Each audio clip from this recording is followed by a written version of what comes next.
सबु वर्ष परि चलित वर्ष मध्य कटक सारला भवन ठारे प्रोफेसर परिजा मेमोरियल तरफरु विशिष्ट वैज्ञानिक तथा पद्मभूषण प्रोफेसर प्राणकृष्ण परिजा स्मृति संध्या और सम्मान समारोह अनुष्ठित होई जायछि। एही परिप्रेक्षी रे विशिष्ट भेषज विज्ञानी डॉक्टर निरंजन त्रिपाठी को चलित वर्षर मर्यादा जनक प्राणकृष्ण परिजा सम्मान रे सम्मानित करा जायछि। प्रारंभ रे एही कार्यक्रम को ओडिशा हाईकोर्टर प्राक्तन विचारपति जस्टिस विमल प्रसाद दास उद्घाटन करथिले। अन्यमानक मध्यरे सोसाइटीर सभापति इंजीनियर प्रभाकर स्वाई, विशिष्ट साहित्यक तथा पूर्वतन मुख्य शासन सचिव सदेव साहू, विशिष्ट शिक्षाविद मंजुश्री पटनायक एवं डॉक्टर चौधरी सत्यदास प्रमुख जोगदेई स्वर्गत परिजांक स्मृतिचारण करथिले।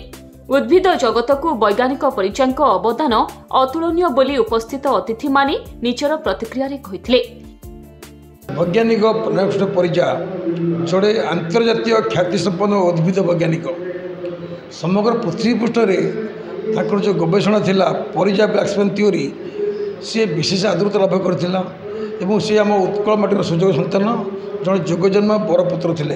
प्रतिवर्ष आम जो मैंने विज्ञान क्षेत्र में केवल उद्भिद विज्ञान नुहे उद्भिद विज्ञान हो जीव विज्ञान हो चिकित्सा विज्ञान हो जो मान जश ख्याति रही उल्लेखनीय अवदान रही से व्यक्ति विशेष को से महान महापुरुष नाम नामित सम्मान में सम्मानित कर वर्ष ख्यातनामा भेषज विज्ञानी प्रख्यात चिकित्साविद प्रोफेसर डॉक्टर निरंजन त्रिपाठी को ये सम्मान में सम्मानित कराई। प्रोफेसर परिजा ओडिशार गर्व एवं गौरव जने विश्वविख्यात उद्भिद विज्ञानी परिजा एवं ब्लैकमैन थ्योरी समग्र विश्व में आलोड़न सृष्टि करथिला।